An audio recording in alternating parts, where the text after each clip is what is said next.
här.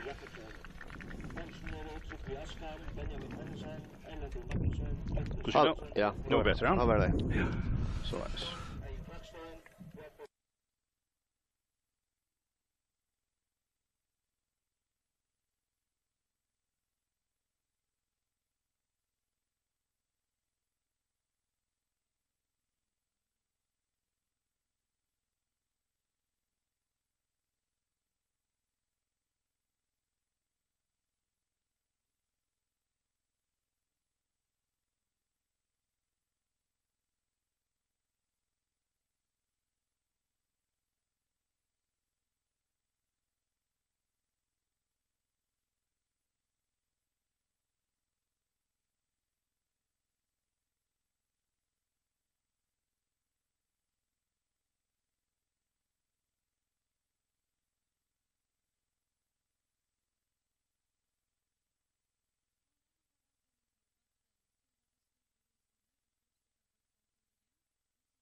Ja. Oh, ja, nu var det. Mhm.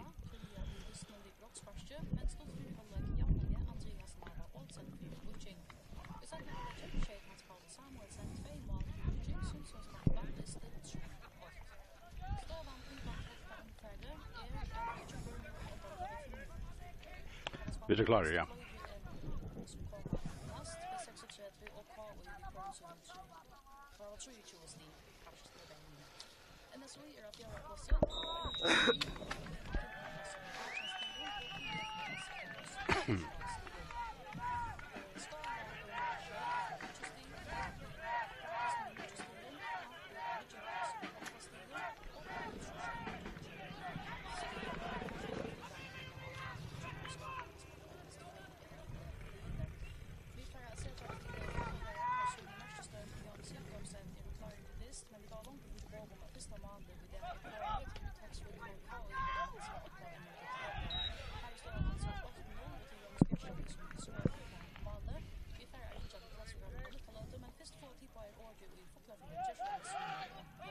Ja, tack för det. God dag och välkommen till Fuglafjärrar. Här är det allar fackrasta växen till fotbollstest och i flyttegärre mellan UIF och Ottalie och färgmästarna på 36.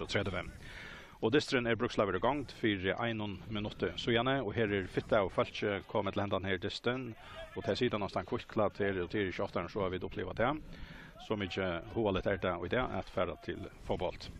Och här är sånt ju mål kom igen men låt oss bara beina vägen nämna kvar gör spela. I halde här blev en bröting George och IF bant Arren så jag säger att det är målmävaren som inte var helt klarar Oliver Korsk och just det Tore Trera som kommer i mål för han i stegen. Och så ja nu så jag på 6:30 vi för få ett alla spelare. I halde där Hannes Agnarsson som är av vänstra vänster vid bollen och han lägger den stort efter. Så det hökne Esterøy lite bollen fram med brösta in och så är det på 16 år väl startar här under målen men tar få så hotnarsback på Rudøy. Så IF är det så Alex dos Santos, John Daniel Gudjonsson, Karl Löchen, Daniel Alechne, Kristoffer Jakobsen, Leiver Johansson, Clayton Suarez, Andy Olsen, Margaret Hoftegård och Jan Ellingsgård. Och det var Roald Jakobsen som får ut att täcka hotnarsback på 36. Och som sagt Malmö också är Tore Trera som blev skifter för Oliver Korsk nu vart och här kommer hotnarsback ser väl en 4 men han kommer ner på 4 mål och IF och han till då vid 36 var det som har Finche Krutlen och andra bollen och han är färdig ut och till målspark till IF. Och tar Etlevic på 36 är det Tore Thompson, Jonas Tornes, Andreas Eriksen, Bjarne Petersen, Högni Esterøy, Hannes Agnarsson, Jekvan Kjell Nolsen, Chester Dam, Alex Mellengård, Peter Pedersen och Roald Jakobsen. Jans Jakobsen hade 2 lis som är inte kärt alltså här är flera spelare som vanliga spelare och hästen linjen som inte toucher. Ja, flyer och jag flyr här kommer Kjell Laval är veck, Fiberski har sökt karantäner, Boy Reiner Petsen är ute, Ari är ute i ICRL Skort och av bunchen sitt så Paul Mikkelsen som annars normalt ville bli inne så att Ojefli över ska man säga en helt alene plus man som du nämnde så att tar man Granek och Sean Sövan jobb 6 är hon ganska syndemara känt och det är ganska vara syndemara vitjörst men Lucas Linus som spelade sista isen här flyger under Manser inne så att jag tvälli som man säger kunde kanske se störst om hur starkare bunkern kan man nog så läs Luisa där så stått vi. Ja, låt gå färra att fratta kvätt hände ju Klaxvik det här var allt för att Karjarnes mer flickvante körde barst skilja länon så vi sätter att till hamnar ju fram.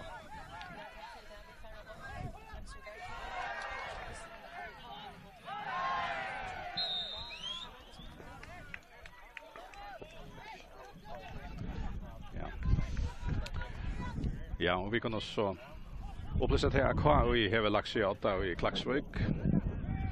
1-0, långt i första minuten. Här är det så Clayton Suarez som rönner upp rådjöknen av vänstra vantje och här blir han så stäcka över Andreas Eriksen kom 4. Bollen är i spel i åter, fullföringarna här var Namine, Santos. Så det är Jan Ellingsgård.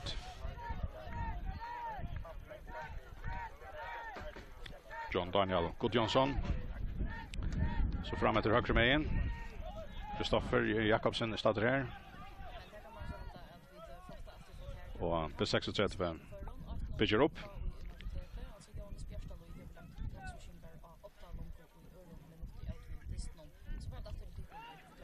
Ja, och här är Fåglafjärde är framvis 0-0 och till B36 som är huvudbollen till Andreas Eriksen. Startar näka mitt och ägnar halven, räcker fram Amina vid bollen, lägger han så att det gör fram det till Jakob Kjell. Och så gärna långt så är det Alex Mellengård har rent så en skott mot Malnon ett fint skott och till back så inne av Malnon och första kanske ätsöknen som så och ett legenda skott från Alex Mellengård. Ja, helt avgörst.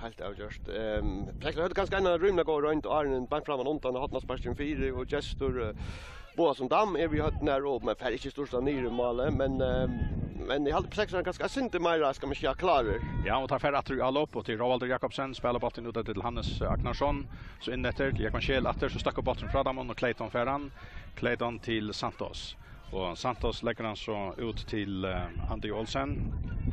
Och så häver när bollen hur kör ut den där spel här. Och så inne så där Karl Löchen Ivron till John Daniel Gudjonsson. Han lägger han så ut I högra söje, också till Leivor Johansson, framåt till Daniel Lechne, missar så bollen.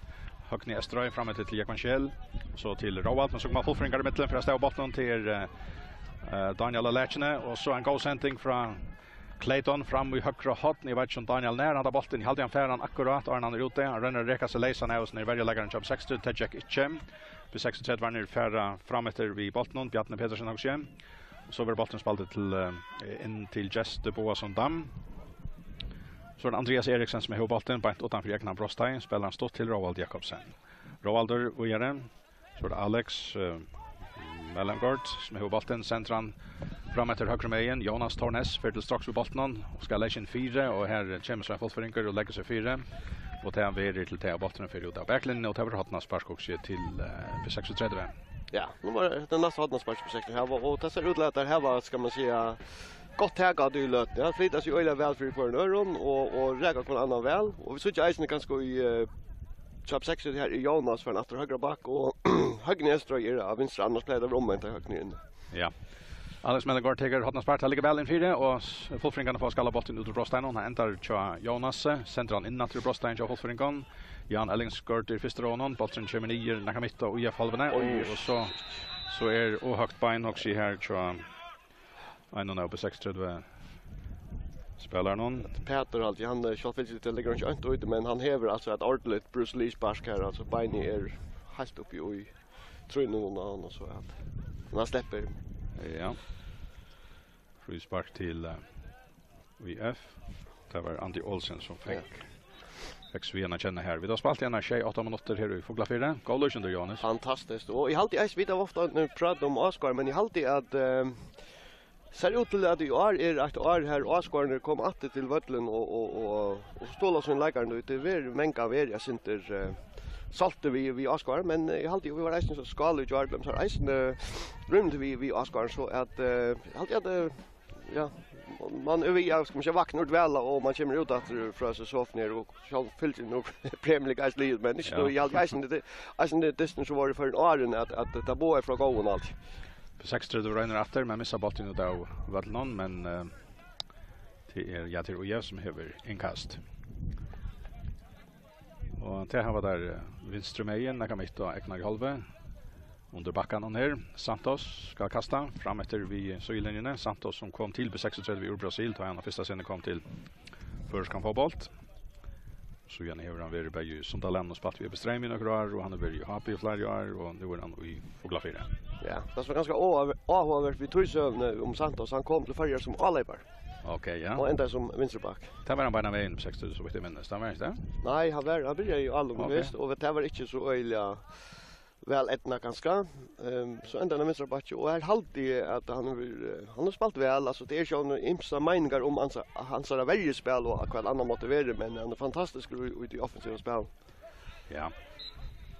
Jag vet inte om Arne Fernet matchas Johan men han är över eller gå över till när vi Arne han spelat för. Ja, men jag alltid alluga lite att han är jag hade han är väl fysisk alltså du ser han inte liksom hänga då ser han angåt i halt ska man säga ordla måan i rövra och han tar sig turarna fram efter sin vinst så här så jag alltid vill lägga liv man sånt och träna väl ja men så kan man spela lunch och det är fler underdömer om det här nu i förskon fotboll ja. Ja, så är det på 6:18 som renner för alla bilder och gick man själv för bollen visar in i Brostein och Folfringarna får bollen tur att Brostein om 6:00 lägger trusta bort utanför men Folfringar går mitten får bollen bort till Vandalai och på 6:00 här var så Mine bygger upp här Högni Estra lägger han åter till Andreas Eriksen. Det gör framåt till Just Dam ut i bordet till Högnan och Högnan ska spela helt ut i jag till Hannes och tar få så är samma spel i lä men Hannes har finns en attackling som matches och med Hannes så fotonatter och frispark till på 36. Helt ut i vänster så är han är 2 meter kanske in i UF halvan. Roalder ska ta frispark.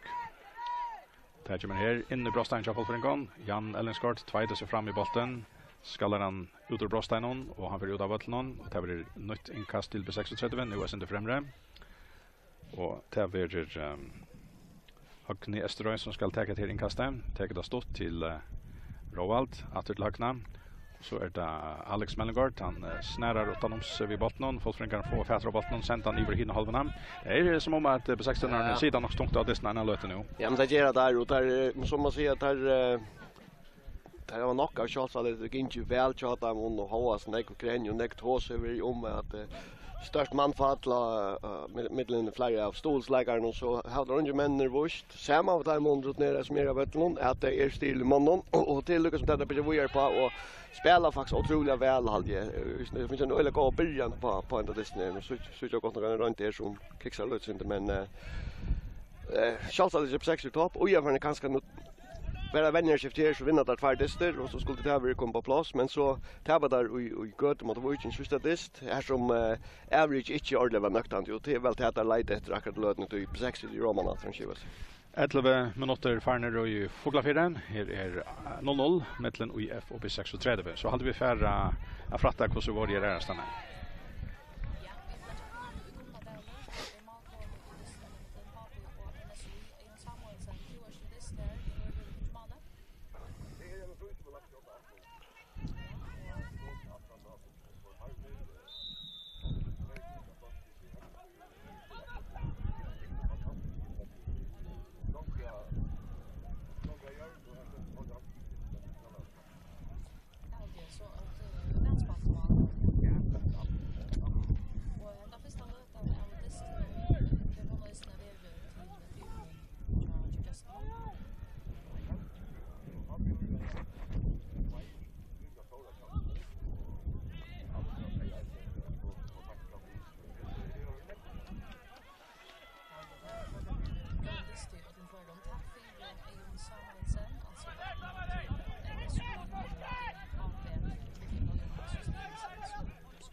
Ja, 13 minuter farner och 0-0 i Fågla 4. Och till UIF som har inkast och på 6:30 på halvan Mr. Mayen samt då så klarar att kasta.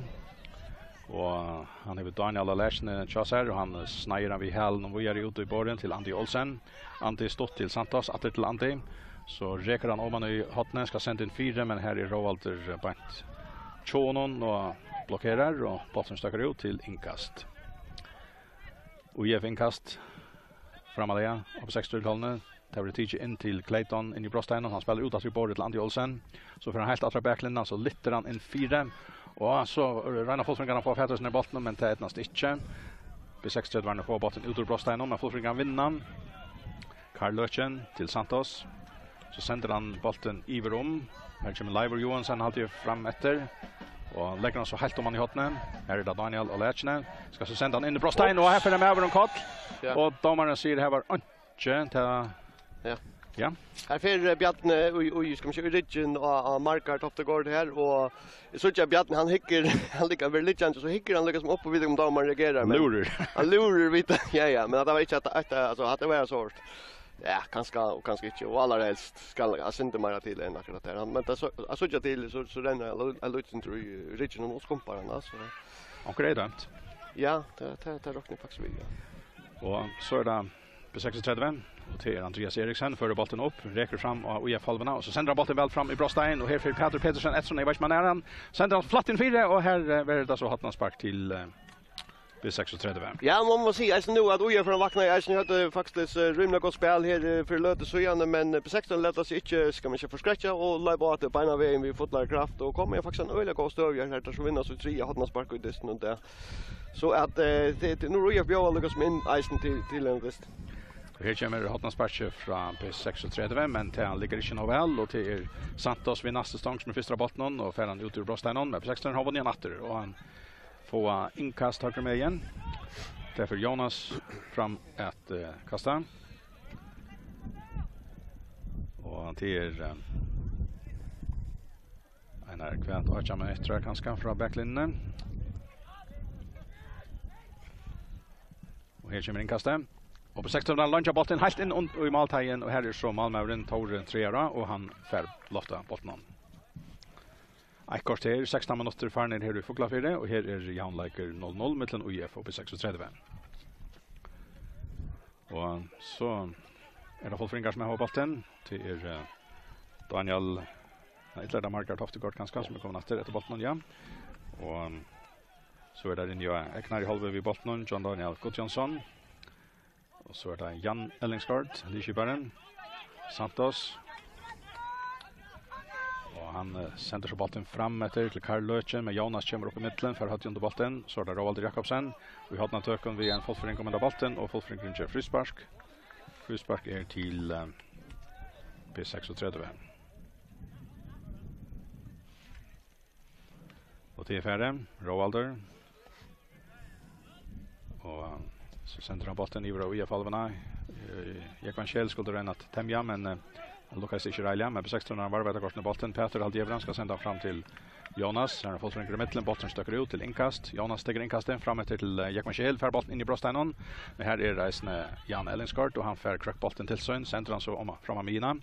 Clayton är här för Häcknesliga att hemma bollen och markar Toftegård och så var öjlen nervig att han fick kriga bollen till Clayton så kunde jag färdigt strax vid någon och nu är det Stein på 16 år och till Alex Mellegård så räcker vi bollen nästas Brostein vid någon hämmer han fram vid runda skjuta men här är så John Daniel 4 och lägger så bollen fram till Daniel Alechne som färdigt strax för mina och bollen är ute i högra sidan räcker så in efter vid någon och lägger han så fram till markar Toftegård för in i Brostein vid bollen.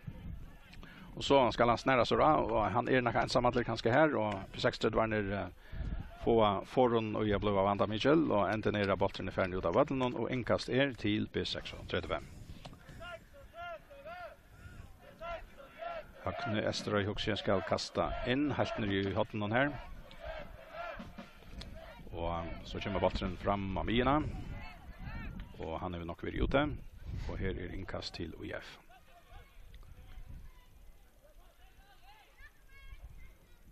Och till Araka millinjerna. Leiber alltid tecken inkastet. Och så är det inkast. Det lägger vi.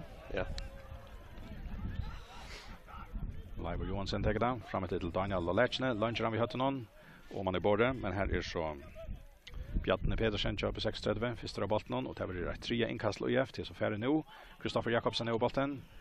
Lägger han helt ut i syna så kommer bollen väl in 4 och här är Andreas första bollen så det Karl Löchen och IF strids vi på första bollen häver han spelar åter till live. Så högra med fram i båden till Antti Olsen till Daniel Lechnen och Leiver Johansson. Och så spelar han stått till Kvann, markar Daniel Lechne, Antti Olsen, högra med, så kommer bollen högt in 4. Här är Clayton, han släpper sig framåt bollen och Taurer Thompson häver han. Utspel från honom, Iver och Hina halvarna. Jan Ellensgård och IF tar bollen ner. Här startar mitt och Eknar i halva, centra mister med in till Santos. Santos räcker sig inte in efter till Jan vojar till Live. Leiver Johansson sänder bollen framåt till Clayton Suarez. Det med bollen häver en man i Richard Nasser så Fernandes inte om han efter och väntar. Samma spel vi Antti Olsen högra med till Live Johansson inåt Ramina. Antti sänder bollen efter. Och här är det John Daniel Amine sänder han går boll fram efter högra vank och så kommer Fletcher upp. Och att det var ja, det var gott all på i uppbuna. Var den längst där? Ja, ta sig in i världen. Ja. Men det var hard point. Men alltså det blir ju mer jämnt det här ganska besexigt och han hade grejer i var det första ganska 8-20 minuter men det är vi jämnt ut och jag har spelat faktiskt utmärker att vi har funnit alla för att de här spelat här och det har point om att han har pura laser att några öliga gå sändningar va. Ja. Så att det blir en mer jämnt nu och faktiskt spelade ju helt okej. Så att det ser gott ut. 20 minuter, slash 20 minuter farner. Fyrre halvleker om att vara halvligen här i Foglafyrre och här ständer framvis och Jönon 0-0. Och så hade vi färre att lägga till jag nådde på 6:30. Han går bollen 4 och han får där skott av han. Nej, det fick där inte. Och så flow två spelare här och en Reier och en Quidder.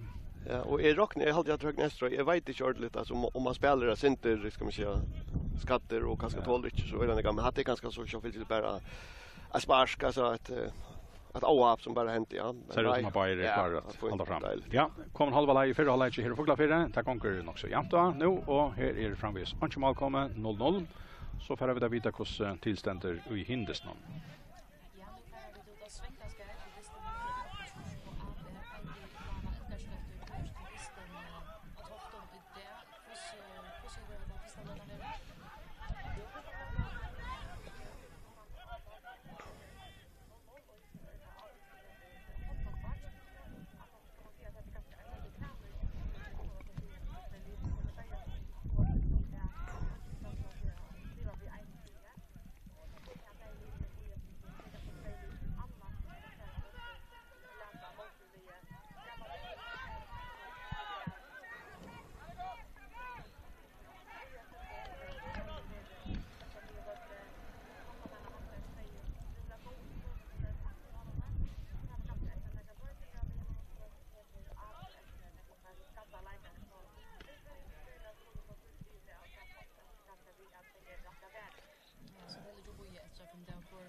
Central precis ja, top 6 akkurat löten ja. Då 2 minuter sista för när där Roalder som kanske ska spela bollen för Chef Fraser och det är ju det man räknar vi ja så att av gott plats och gå stöva ja hacknar vi då så att ta ska Elvin bara sitta lösen bättre.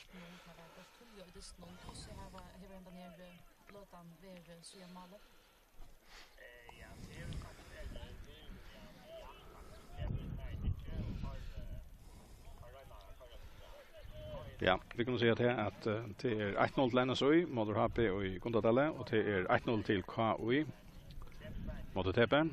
Så var det Tofton, var det 0-0? Ja, nämnde jag mål. Nej, men minuter var det måltal men inte mål. Nej. Så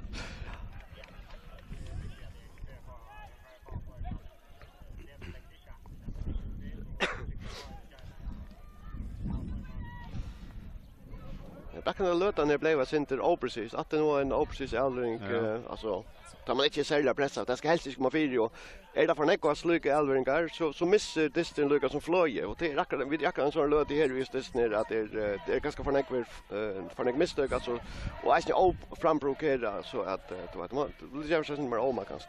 Ja, så är vi då Fuglafjärde och här är då fan en 23 minuter och här är framvis Anjamal kommer 0-0 6:30 på bollen Eknar Galven Chester lägger han åter i Frostagen till Bjartna Petersen och så där Alex Mellengård Högni Esterøy Bjartne åter till målmannen Tor Thomsen och han hever Andreas Eriksson höger med och han leder honom bollen och Andreas till Bjartna Rovalder som alla tvåna svämmar kring Glazer och vi i uppbyggingen nu bollen mina lägger han vänster med in lagna fram efter till Hannes Agnarsson så där Bjartne åter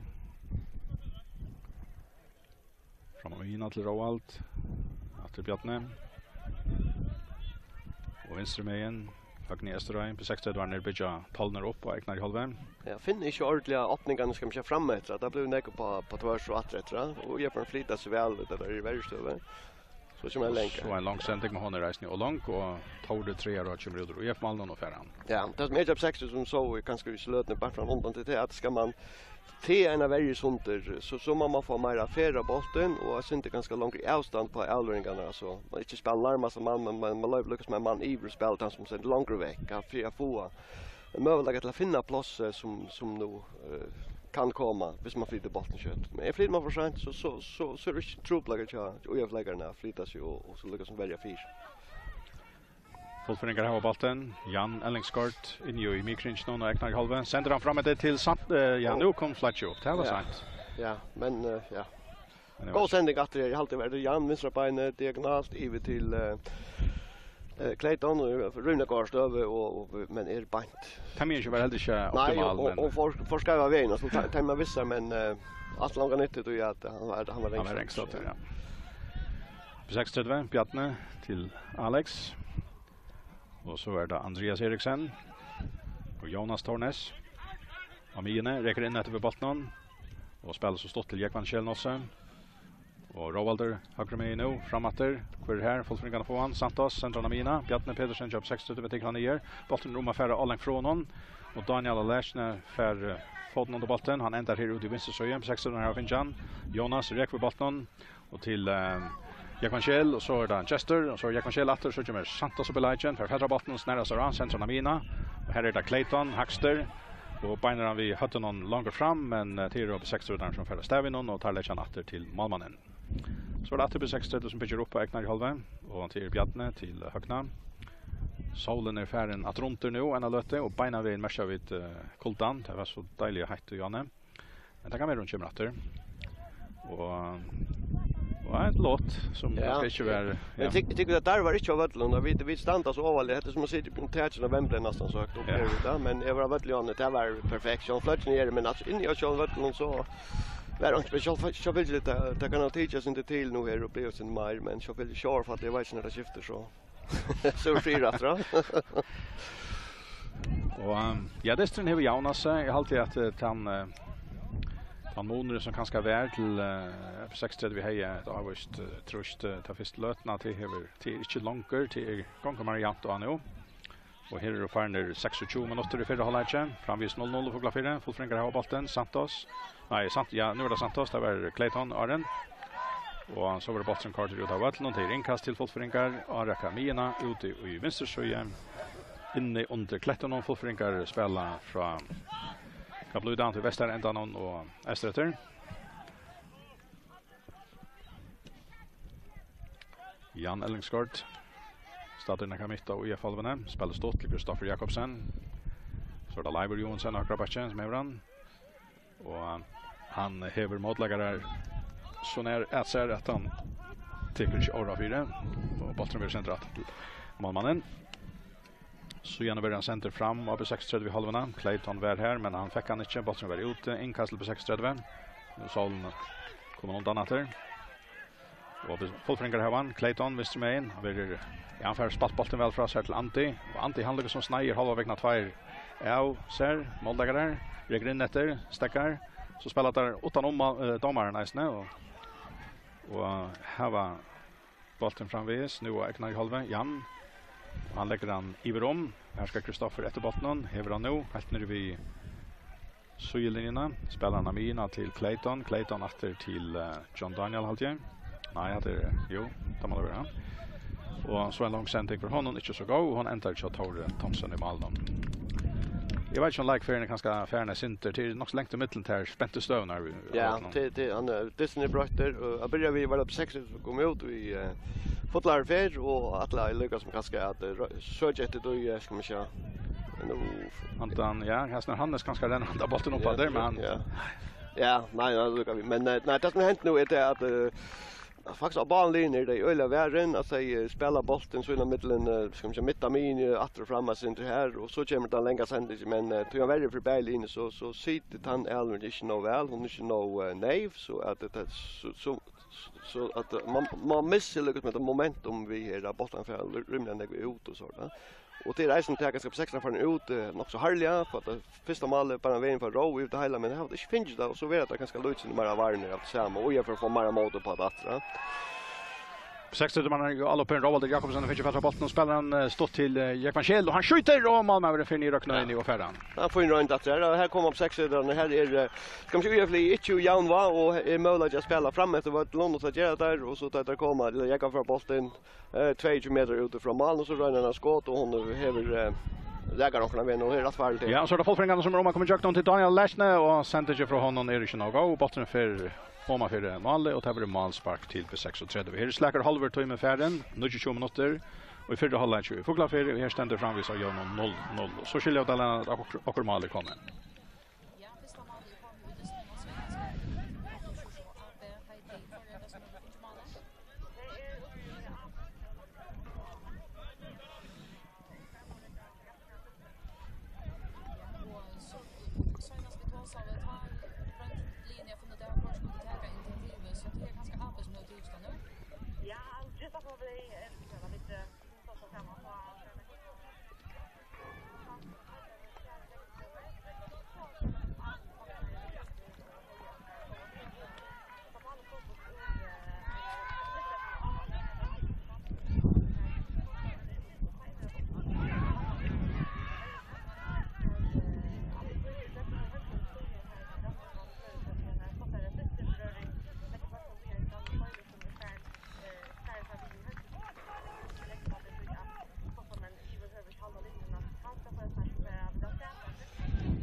Så nu mer upp 6 vi att nu han har löpt. Så klarar sig att det startar och hänger bit samman. Erling spelar blir bättre.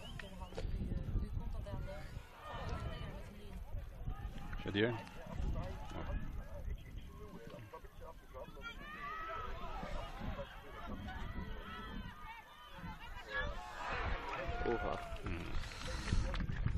Ja, så finns det där får inte 6 alla upp men ända vi gesture avslutar men skjuter upp för en underbolten så bollen för himmelhögt att det är få Jan var kroppen och röna räka sig ska mitta bollen för halta ner så går så gör man sen att arbeta fram mot det. Det gott alla bara upp 6 men rönte för himmelhögt på. Ja, här är det förna 32 minuter och här är framvis 0-0 på 60 då Reiner efter Jackman Kjellnås så räcker vi bollen ut där vänster med Narskas Brosteinon för inne Brostein med bollen och han är om att komma en gåva stöv här men tar kan inte bana vägen men till ändan så förvanten ur his här rättsökne men Jan Steliga som 60 nu som är visit hen efter. Ja men helt klart så det var en löt här där var kanske köliga fotbollsspel men så han tar här på 60 som har haft bollen och näck och spalt det funnit väl på en annan och haft några hampliga gåst över. Men vi börjar framvis efter det helt stora målmöjligheten än. Han vill inte välja. Det var några hampliga gåst över men det är det. Så det fullfringar som är i Aloppe och här ända det så vi att Andy Olsen rör sig för sin högra benen. Ja. Och ta ett nice till Israelia. Nej, men tanken går ju han är ute ju vänster så och bollen vill lägga liksom att från Clayton och han ser målet väl och röjner att liksom vi innar så är placerad i motsatta synet men för så några meter vi synar. Och så är det på 60 med bollen spelar han Ivra UF halvarna Santos förra fist så är det Karl Lurchen. Santos åter. Och så är det John Daniel Gudjonsson och Jan Ellensgaard. Santos vänster main, centrum fram efter Jonas Färra bollen och här är Karl Lurchen för nästa bollen. Han sätter fel men Jonas tacklar och bollen för ut och det har fått en spark till UF. Och faktiskt första hade man speciellt till UF. Ja.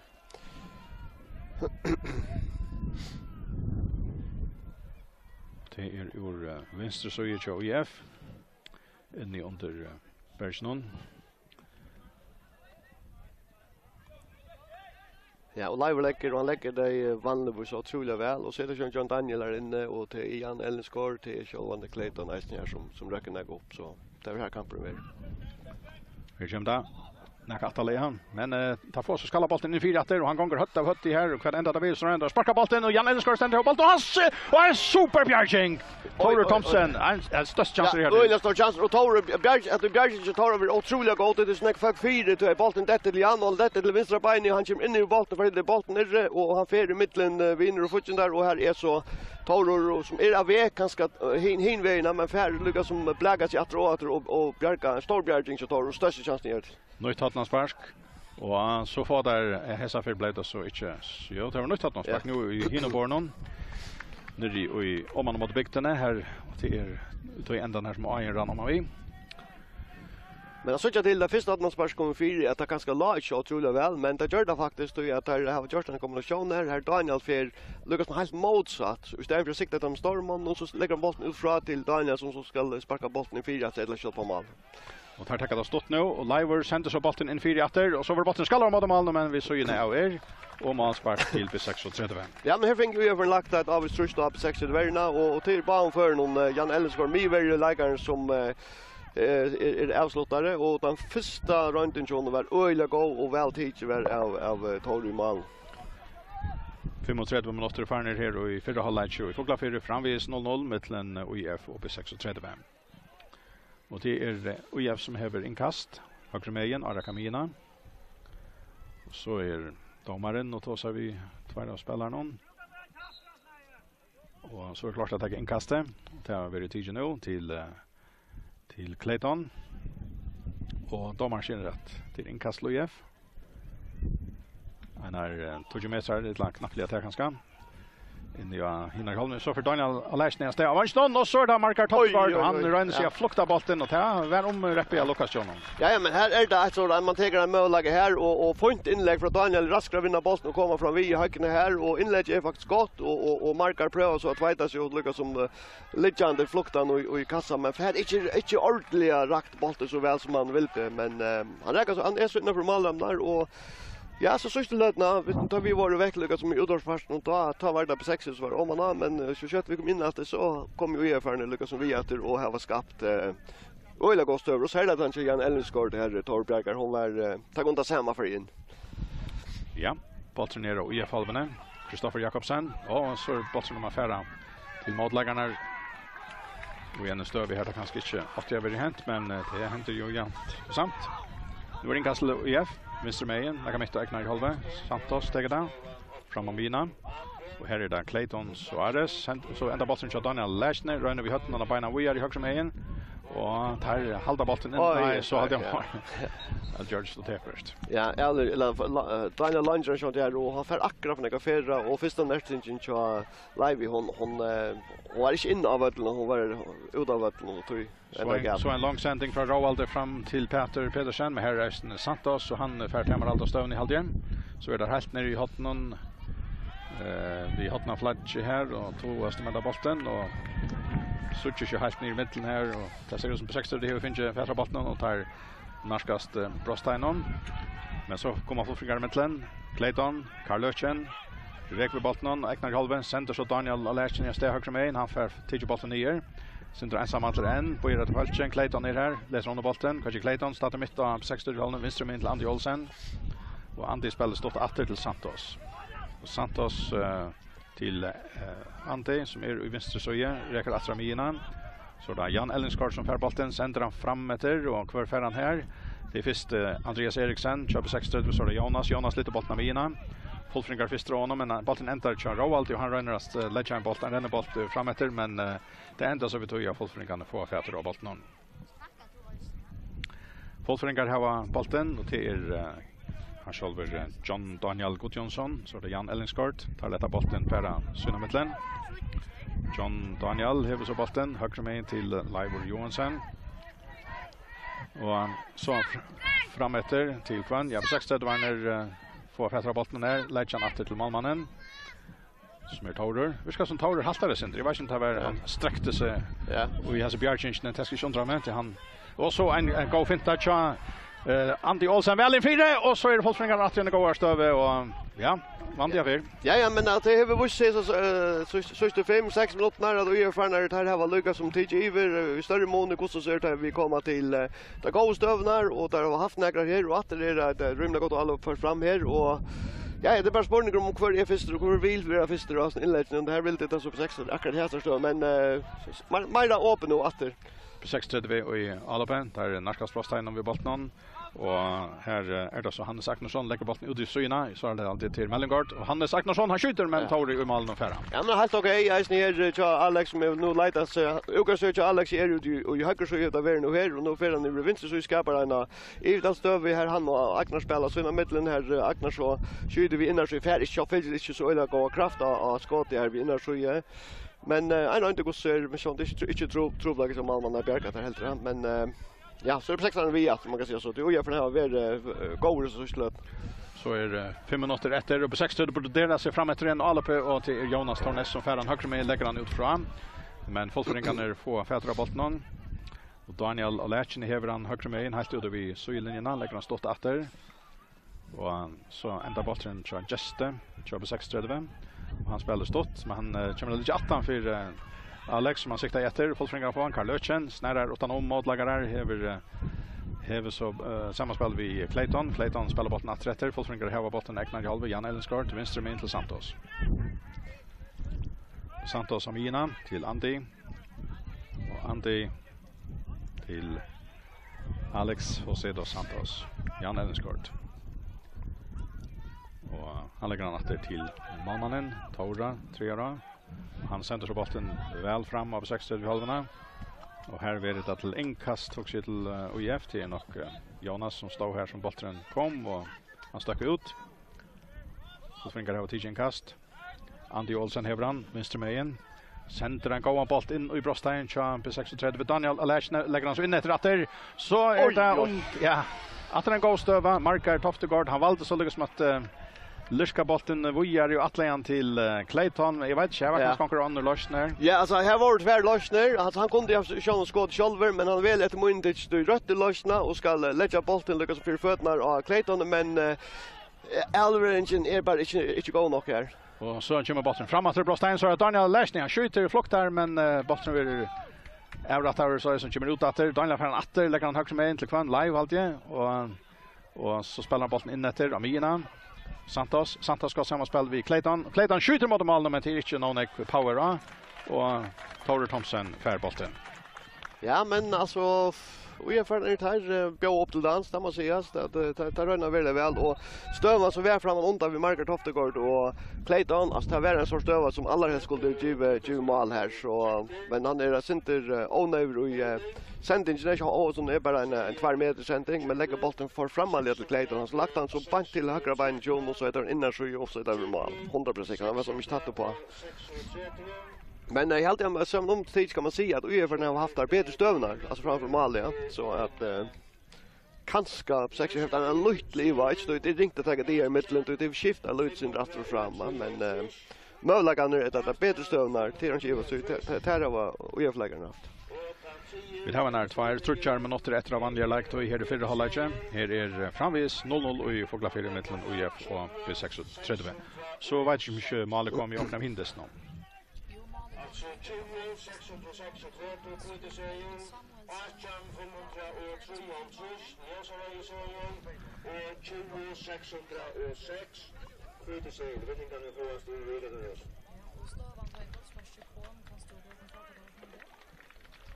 Ja, 2-0 i havn. Ännu så inte var skammast. Nei. Ja? Nei. Klammen brottspark. Det er nødja tøyer. Mycket att höja. Ape var 8 av svenska. Ja, Ape var kom i 8 mot Björtrus. Och det är en allmäntligt viktig distru i bottstruna. Du Björtrus häver 4 steg och skala och Ape och Tepi allt är lite upp jag ser nudge halt det här var 2 av dem, så att tar vi rölla tro på Björtrus visst det helt så här. Och även efter så har vi Kaj åtta i lötning och stövna halta sig annars, så att öjligt spännande så vik från vik här i skapingen.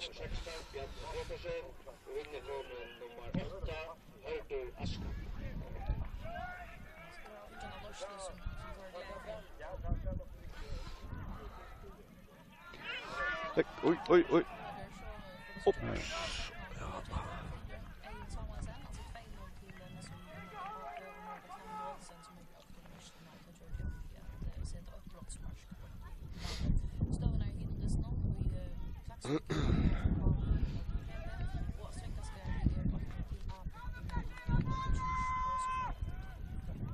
Ja, och här för under sista minut och i vanliga lägtøy här blev Hotnanspark till B36 så utla komma ordentligt väl in 4 men ja, var det nytt Hotnanspark? Ja, nytt Hotnanspark och i støv när det på Hotnanspark så är den öliga gå støv här jag kan se det kommer om man mot backlinjen vinst så ju men räcker inte vi lägger för Hotnanspark att så att var 6 öliga går så man manglar det nästan inte eller till att bli en chans.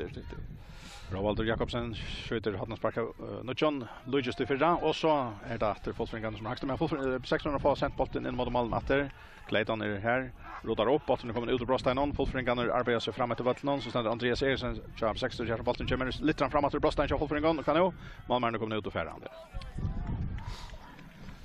Ja, så är 2 minuter lagt rätt. Vanliga lagt ungefär 2 minuter lagt det att här i förra halvlek och här är som sagt Anchimal kom igen. Och det är B6 Werner som spelar vid bollen och Egnar i halvan. Bjarne Petersen och Chester Boasson Dam. Så är det Andreas Eriksen, vad säger du? Säger du Bjarne Petersen? Ja, nej, jag vet du vad? Att han annar på ja. Hade hade Eisen just han utskifte. Ja, hon är fan från video. Jag hörde ju att Bjarne la av Ötland löt det här. Så akkurat kom in. Akkurat kom in, ja. Ja, det är släkt finner vi. Så det på 6 som är i Alpe, bollen kommer in i Brostein och till Alex Mellegard. Han ser det flott han om man kommer jag någon snöjda där här vi när sån här fixar det vad han dansar vid bollen och tar om sig. Och men det blev så inte tillnacka korsna. Nej. Ja, jag vet inte vad jag heter det. Jag vet han la Lutsindro och MK så åt att något annat som jag säger jag ser ut så att snacka det som Janne det att Tor Thomsen hoppar om som man säger man kan kalla något så Lutsindro runt här i Malmö. Det är samma som Halsta, inte det? Ja, också. Jag vill inte. Så ja, jag vet och vi kanske var där Bjärgensson här så han måste toucha sig kvar lite alltså gör det han möjligt att det kommer det bli bättre att han inte vill någon när det annars i behöver. Här spelar vi ett Ivetoy och i förra lägen och här har Jamal kommit en Solen skiner att i Foglafire och Jan Dister i norra på 60 Hannes Agnarsson av Mistra Vanche in efter till Alex Mellengard. Så skjuter han men Oma för och målspark till och jag får detta kanske fira vid det sista och i för Olaje.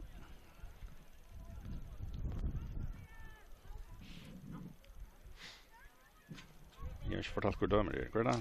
Men Kari hade han. Ja, gammal svimmare. Ja, så halvleker i Foglafire och 0-0 och ser man om till Jan så är Stormon och Heslin. Nej, jag vill inte. Jag nämnde för ganska på 6 börjar ganska bättre. första 20 minuterna grejt om man utan att kanske skapa där helt stor målmöjligheter men så jämnas det sen ut och så hävdar faktiskt inte jag lite inte och så att säga att sex om man en löte och så där vi om man en löte så det är mitten så som man omtidje kan man väl säga att det var någorlunda jämnt men i halvtid tar vi tossa om goda stöver framför målet så halvtid att ÖIF romarna och sälja målmöjligheter Jan Ellenskog att hotna spark här Tor Thomson Storberger var öliga gott och han stövar som bant att det här Markar ska lägga bollen ut till en frian Clayton som skulle gått in så men alldeles lyckligt nog väl. Så framför målet och ÖIF Mara vandrar med annars det string Jan och till tog ju gott spela isen ja. Ja, vi för att stacka här och hålla hållag samma vi nu en löte och 0-0 och Fåglafjärd vi över åter så kött som spelarna kommer av vattlen åter. Gör så väl tid ja.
Ja, vi är klara att få klar för det.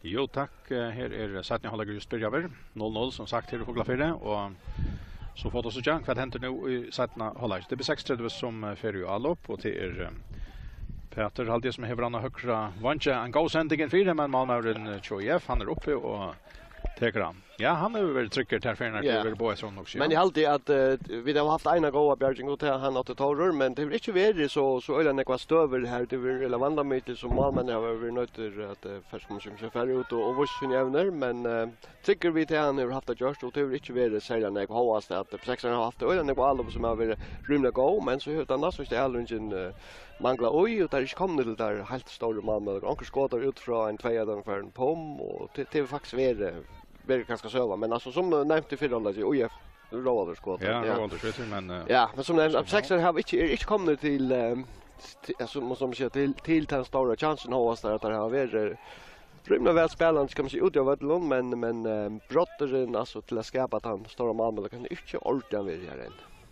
Och då att så här kan man säga att öle ringta spår om skvädli kanske kan för avstävet ja det ligger mer om det ligger med 30% där som vi där säger för alla det är inte lite som då skiljer en chans att ta vinner.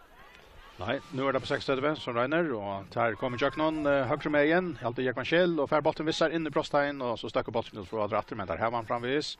Och Råvalder lite så in 4 åter och så är det högt nedströj och så är Roma över chansen här och Jack Michel han fettler tar frispark till OIF men det här var en målage. Men det är så gott men det kanske Luis också väl det som kanske blir sagt på fram undan det att det kommer och gå stöver men manglar få bollen lite lyckas framför nösen och kommer till att det som stöven här gäng det kanske finns ändå från Råvalder ur höger till vänster så höger in första fär och så gäng det bevegelser kanske förstår in i mittfältet och man får inte tämningen man får inte bollen ligga här som man ska ligga till att komma till avslutning och det är kanske han kommer inte till som såg jag nu. Så då IF som svär åter och bollen med center in i bröststein köper 36 Daniel och Larsson ligger fram vi och detta men det var hotman spark till OIF. Men det måste vara Berlin så att bana vägen från början gör då laget vi såg ju äsni några löter och ju förra laget här Lägaren hade det gott vi bara liksom till bollen så innan mitten det inte så stora men det börjar vi gör då laget Berlin så att och det är alltid glädjligt.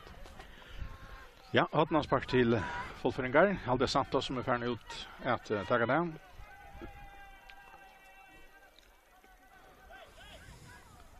Och tar kommer det väl in 4.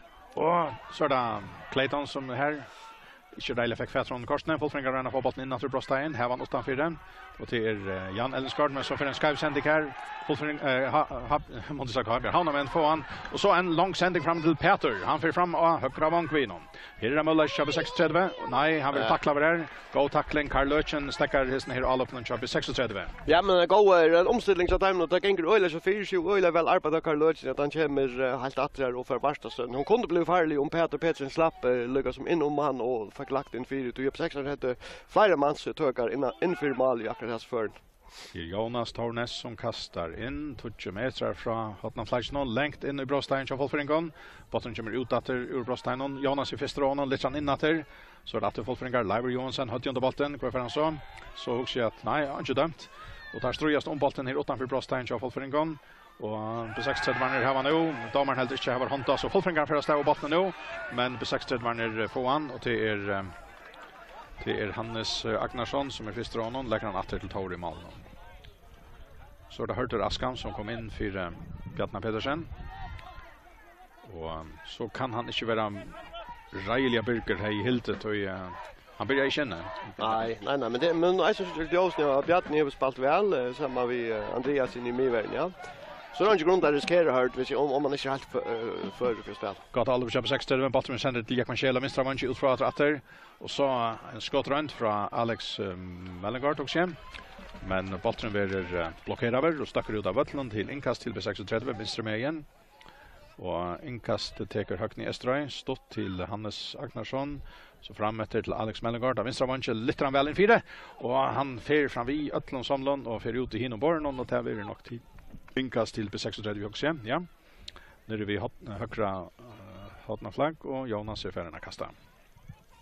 5 minuter kvar ner här i sätten hålla 20 fåglar för dem. Framvis 0-0. Och här kommer inkastet av Jonas. Längt in, helt in under mål. Jag vill säga nu är han 18-4 backlinjen så det blev målspark. Ja, det går så öliga långt då att kasta här. Ja. Men det är att det skiktar ju konsekvent efter det kan helt i han ett mer som är röker långt upp mot Sonland och så att men det är inte ett något ordentligt väl att det är några inkast och fyra läge och rakt ändå glunta som inte fick ordentligt kort för men det är bena vant jag för räcker man vill lägga så här man vet inte ordentligt som väldigt lägga kvar bollen kan detta ner så det är väl symptom om att jag kanske det nästa inkast är kanske räkarna lyssna bättre. Ja, så är det B36 Werner som har vann, öknar i halven, lägger han åter till Malmannen. Han är inte helt støtter av beinen. Nej, men jag tycker vi kanske att det är Ejon Klaxberg vänner så B6 huxar om att han kanske attlar Jan var så stövan så ut kanske inte bruka en utskjutning på Malman till att men det kan vara kött han snuttar att vi känns ju bara takt sig efter bollen och vi ska ta gemma gott skott. Ja, men jag tycker inte det är inte alltid att tycka eka Malman någon. Det tycker inte att jag tycker mer att det är att det ligger om så är man bruk för ganska ankor mer offensiv ska man säga inskifta någon eller för tant så är ankor mer very känd och så tycker man på vi tar färg vi går så nögelunta helt kör bein. Här är hotna spark på 6 vi skulle färra så till Havnar i Weissmocker mål kanske kommer låta gå vita om det inte händer något här hotna spark till och Jonas lite bollen in för det Fulfring på en utatur och Brostein. Här är farne 6 minuter och i Foglaferi och i sätten hålla framvis 0-0 och så för ut att Havnar.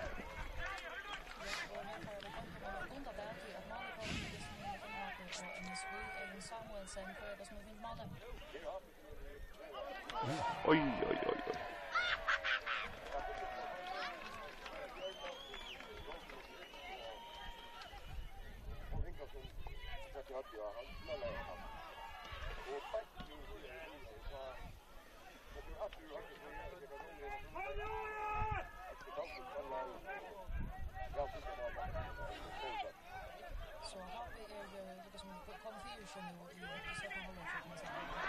Ja, det var. Ja, fan.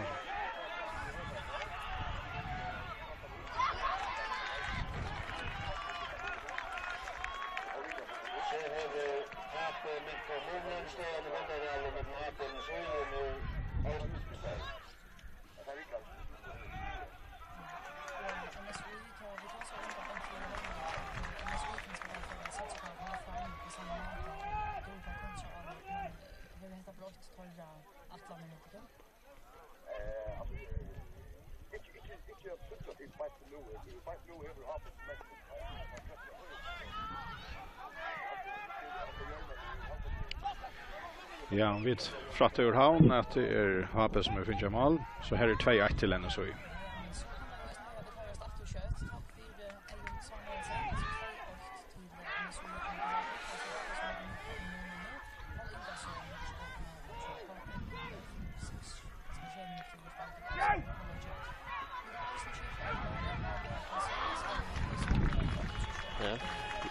Men allt det gänger alltså det är att synda mera överdester nu ända ganska vara. Det räcker som mera från 6 meter och i 6 meter i mål ganska för att lägga mera det blev för näkt till att ganska och förlåt under allt i mål till ämnen jag lägger. Och nu är 2-0 till Apen och svängar skärm och då blir 8 trusch. Här har man spark till UF, väl en 4. Och Hurter skallar bollen ut. Så då får Fulfring efter. Leiber Johansson in 4. Och efter Hurter inkast UF. Santos. Och Chester.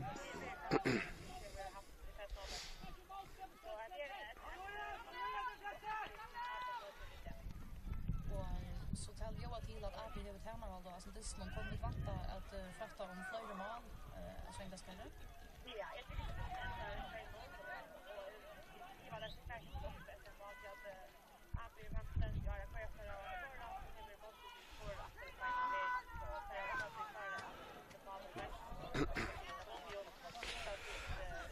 Ja, 2-0 till AB och Svengaskar. Det är inte gott nytt för Tofta men då. Det blir mer och mer ensamma. Ja, det blir pura ensamma.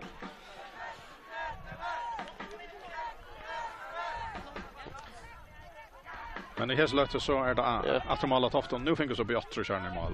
Så 2-1. Och här är det på 6-3. Alex Mellegard. Kristoffer kommer i mitten. Och Hannes Agnarsson kör. Jo, bollen Mr. Man in efter till Alex. Rovalder. Jonas. Så lite han väl inför det. Här var nära.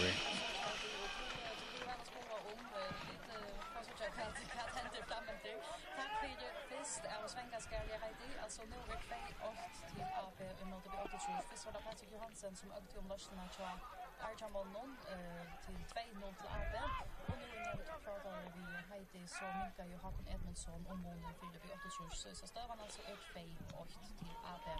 Så det visst en Klaxvig med den KI och TP Torre Lervik. Här kommer ett mål på en av vägen till det som börjar men så har vi det kört och hårt efter den här målkvätt kommer för 20 det någon för det.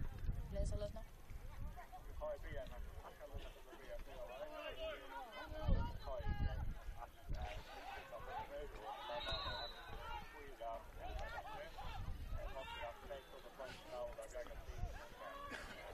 Och Klaxvik pratar vi där Kai har haft flera fulla chanser. Ja, kanske det är. Man tar nästan inte spel. Ja, men här är 1-0 till Kai mot TP.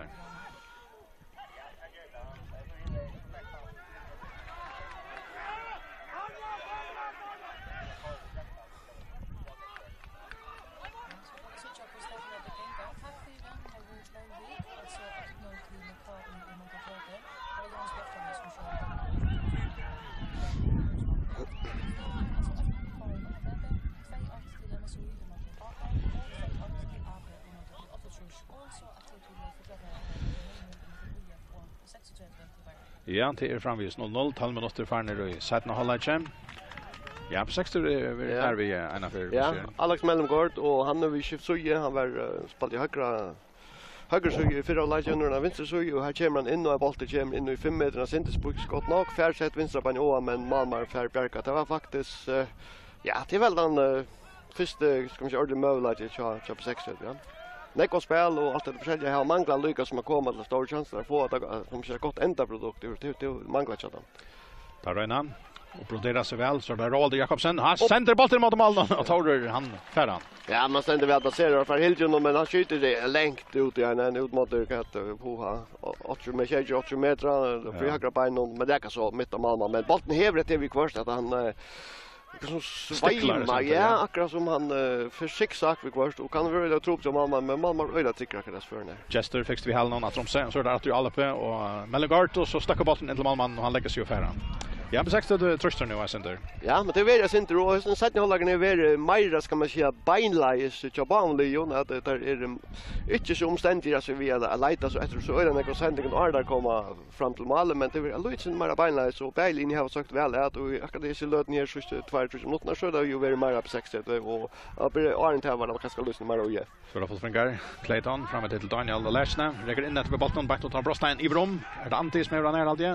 Vad händer? Så kommer det Marvin och det Karlöchen för botten visar han skjuter och så i nätet. Gott all upp så. Ja, point all och säljer att skiftar till Chamber Daniel i högre i vid Anti och så tar Karlöchen den länka turen och Ferrysarna i blandning här och fär bollen och vi ser det sin spuska det är en stor chans men han är där och är väl fast så och jag flaggar för ner så att det är framvis det samt att det ligger i större månlöp och så fick vi ett gott skott där.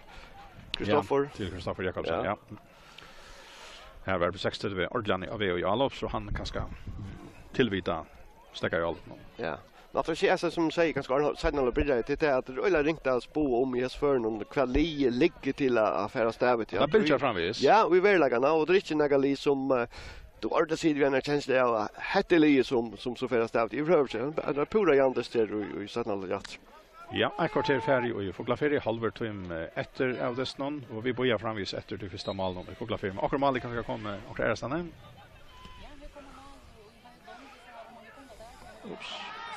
Oj. Okej, tar vill jag vara straff här inne. Att han faktiskt på en sändning. Att Högni är här och ja, Högni går så helt för ja, allt man kan hålla om man för axlarna och helt att det vara brottsparkare. Vanligt så sitter här fram, men han är där sin till vänster här och skjuter så efter mål någon.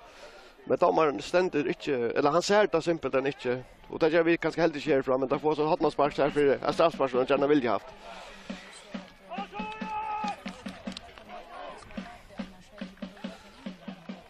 Fint mammaspel, gott kom ut av.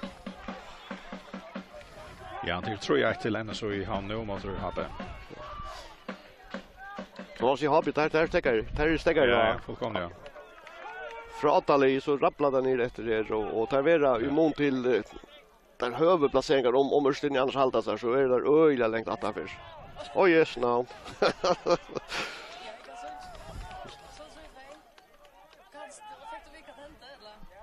Roger Trummen lägger mer en sammansänd grej på här. Ja, han befinner sig mål att. Ja, akkurat. 3-2. Till Paul Ingasson som gör bäj mål nu. Han var nog sju för alla. Nej, inskifter för Barta Vardon och alltid han säger ju hållas.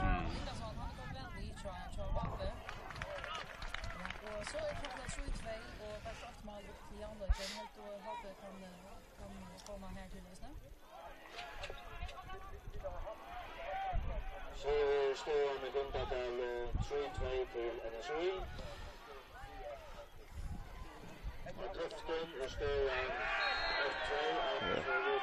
Nu är spalt hastigt sån.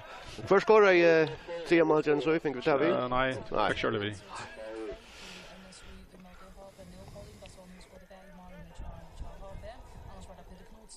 Okej. Peter Knudsen. Ja. Ja, han har finnit ju fasta spelet och Ronaldstein går spelar. Talentfull. Utskiftning så ner. Tack nytt. Ja. Ser ut att det är Benjamin. Ja, här är utskiftning. Hackni Estra i jobb 60 för ut och inkommer nummer 18. Och det är Benjamin Heinsen. Ja. Och här är spalter Sejan minuter och i sätten hålla och här är framvis 0. Frispark är till UF, Karl Löchen. Sender botten fram i Brostein. Och målmaren Torre kommer ut och färran. Tvärdar så botten till Hannes. Inne till Roald. Och så lägger han botten ut så fram Alea. Fullfringarna på han. Men botten stöker att till B36. Och Chester hör han av minen. Sänder han fram efter. Och här är det så Peter Haldi som ligger fram vid. Men tar få i snacka. Alla vill ha en först safety går sent. Här är inkast till UF. Santos kastar in Minströmein, Nakamitta knar halva in till Karl Löchen. Och så räknar vi bollen. Spelarna stöttar skaka atträtter till Jan Ellensgård. Det var det han övat. Det var nog John Daniel till Jan. Så där Alex.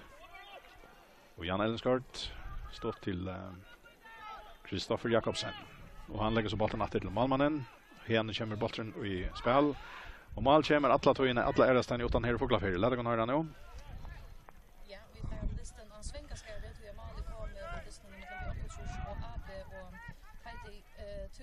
Du väntar jag att AB för att kunna hålla det här in men det är ju 8 år jämna.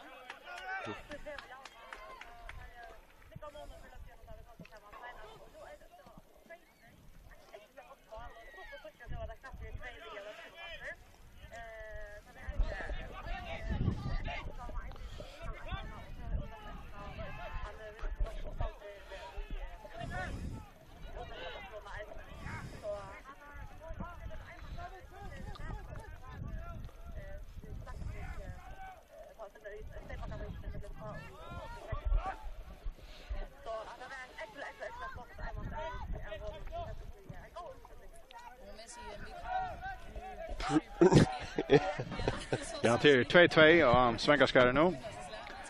Bättre att skora.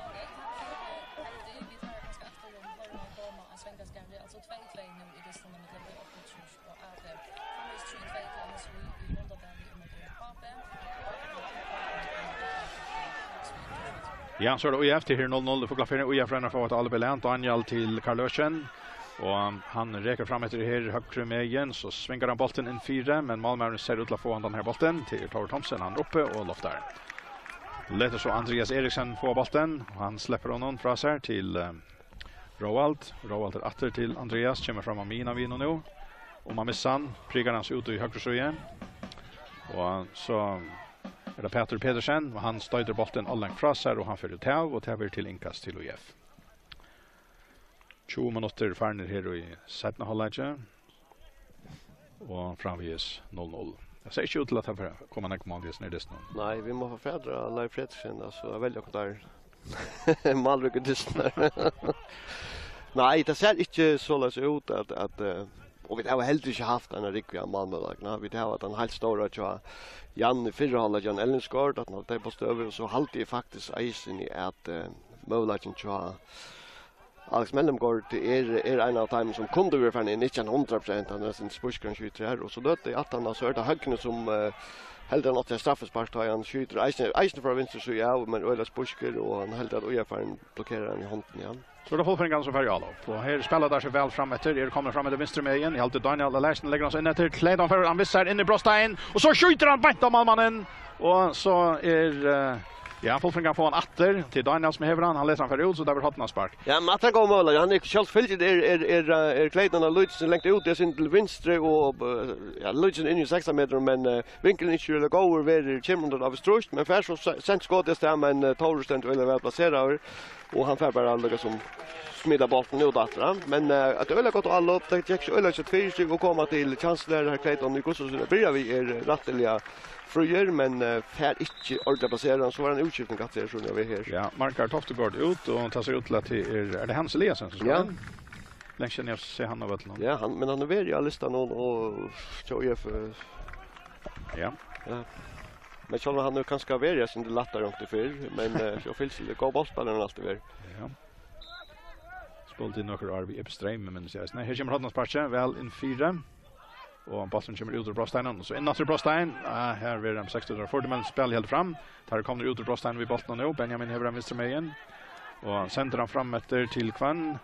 Till Peter som inte får rejäla. Tar allt av bollen och han för runt han ser ut man häver sin drafer men jag vet inte. Första nästningen alltid är det bästa. Nej, men till när vi tar prata ofta om att det som är ganska så juggling gångande det är så första nästan och till öl ofta den första nästan visst här inte går jag så färt han möjligheten till spel annars. Så det går spel på 60 det spelar så framåt till motståndaren så kommer nästan en go clearingar och Fulfringarna får så tämmer allt stövning och sänder så bollen längre live framåt till Daniel han är ensam med fire men så vid Bruksland. Ja. Och han är ganska väl längst att det vet jag. Men det som huxar nu det är inte bara Petersen som huxar med det men så ja, mer så läs att om först nästa gång var jag lyssnar bättre ja men så heter det flow som man ofta snackar om så det har ju varit ska man säga mer att komma lite emot till så det är ju att det är tekniskt ting och ofta som man kan arbeta vid och kan ganska arbeta mer vid. Ja, alltså vi såg att det är snett om sagt två av de helt goda linjerna spela till dömes ett gott Exley och ett gott Smanksli så såg jag att det är. Ja. Så här nästa gång här är det bättre det ligger bättre ut till mer latinska spelare. Ja, klart och det är väl isen och uppdragelsen av sån yngre spelare att det är öliga vi bollet det är öliga vi teknik så att det får att lyckas men vi lyckas vi moments men utomordentligt gossar det är några vi Hur du lyckas som ger dessa unga lägarna klarar till att möta du ska säga vuxna man får på den röra. Och här den några vi kvad är du just utan och så upp ett. Det är ju spårning vad du just i år just som spelar. Fulfringarna vinner bollen från dem och en go sending fram till Daniel Larsen men heller inte kanske någon av och på 60 du för gossar för chatter i varje är en några andra händer men Fulfringarna har fram i bollen Andy Olsen har den ut i vänstra manchen nu lägger han sin dratter. Där tar man folk vi Jan Ellensgaard sänder bollen fram i Brostein men Roalter är första av bollen och han stöcker han så ut av vallen och tar inkast till UF höger med igen. UF inkast fram alla på 60 i hållen i höger med in hållde Live Johansson för kastar.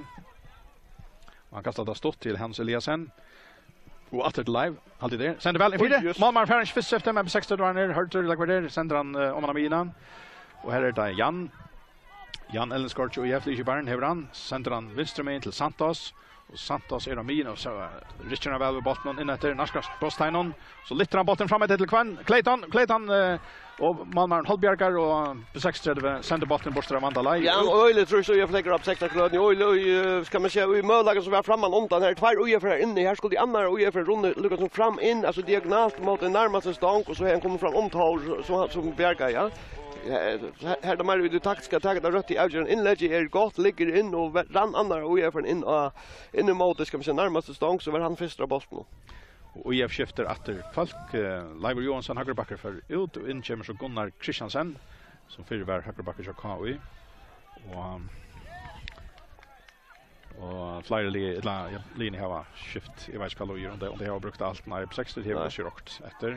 Tverrpart ganske for her, Loksåre, men jeg har kjørt livlig liv da. Nei, jeg hadde hørt du kjøpt 60, ja, nei, og Benjamin. Og Benjamin, ja, her tvær, ja, og IF kjørt går syr tverra. Ja, Hannes kom inn, og nå Gunnar. Ja, så er det på 60, så fyrir jo alle opp, Hannes Agnarsson, men ikke var fer, reker, sender så ballen høyre med inn, og så er det til Alex Mellegård, utenfor Brostein, og så kommer han fotfringene, og tek han drar leie ui så langt, jeg vet ikke om det gjør frispark her, Målsen. Ja, nei, jeg tycker inte, men jag tycker att här är en försening efter sig. Roald är en evil i här, alltså en öjla god räddning här, och han bara lagt han ut och Tom och Ötje så väl 18-4, men prövar att göra det smart, och så kicksar det som regel. Här kunde det inte mer på, men att det här, det ser gott och det är gott lycka fram till, ska man säga, till 6 meter, och så kommer en sky out här, och så får det lycka som det på Jönch. Men alltså, vi får ikke måliges når det står en gossier, men jeg må si at det er ganger jant av våre veier, så til underhalt her, det hender alle tøyene et kvart. 6-20 minutter farner, derfor er stittet, så er det så spill. Nå er det på 6-30, for jo alle opp, sender bolten vel inn 4, Folfringerne Hakster, Gunnar Kristiansen akkurat kom inn, skaller bolten ut av Vøtlen, så hever Hotlandspark til B36. Ja, det som månen kanskje her i 17-året og 4, det er at Line Berges spiller mer, man kan kalla det etter langtarratten, så derfor skjøter fram imot malen, og kommer skjøter, skal man säga, fram till så här stövnar som kunde föra till läka. Ja, så är det här Hotlandsparken, det var Roald som tar den. Det har stått till Alex, att till Roald, lagt den 4, Malmaren lägger sig ner färden 24, och Santos är här, sänder botten ut ur Brostheinon, 16 vinner atter, Hannes till Roald, Mr. Main, räcker, sänder botten till Benjamin, och så är flatten 4, och på 16 ja, så blir men ja, nekvar längst över det. Alltså jag vet ju om spelarna kanske är det inte för lite koncentrerade rackar det stövn där. Vi har nog nekvar längst över. Det är annars inte ska man säga det och i mån ganska för så öle nekvar, men det kan det vara ganska undantaget. Det är rymligt nekvar längst över. Och så där ser man tar en lägger ständer helt ut jag så in och ser ska man säga väldigt linjerna. Ta skämma så vitt möjligt eller ta skämma simpelt ens blir offside. Då tar det att man får slöv. Så då IF. Daniel Alesne till Andy Olsen. Och så innatter Daniel Alesne om för bollen visar in i Brostheinon skjuter, men här är på 60 var 4 och vad så? Så är där Hotland kommer med bollen till Roald Jakobsen förfättra bollen Christian Tilson centran ur Brostheinon. Och så är det ett annat så säger han ett annat perfekt han hade kommit med bollen Folfringaren vinner natter. Clayton var det till Hans Elias och Sergio spelar bollen ända till Karl Löchen. Han skjuter. Han 60 och 24 sätter hötte av bollen ut och Hotland sparkar Ojef. Ja, men det är power att ta Ojef från komma till öjla gott power att men då hävda det kanske Luides inte av momentum och lödning och vi så det en period i ja, för 5 minuter så igen att tajta kommer så lägger det öjligt trusta och vinna nästa bollen så då kommer till rönter och det är blockeringar till Malmar så Bjergar 1,4 så att det ser öjla gott ut akkurat nu. Hotna spark till OIF, ligger ut ur Brostheinon. Jag vet inte om det var så som man attlar men Kristoffer! Och så Hannes alltid hötte under bollen, Malmar över vätchen. Taurer fick han, tvajtrande spel till Benjamin Wistermeyen, för bollen vissar här om honom och Dominen. Och så gärna så också drar han också Lanche, en Folfringer som kommer i mitten till Karl Löchen, men på 16 här var så bollen nu.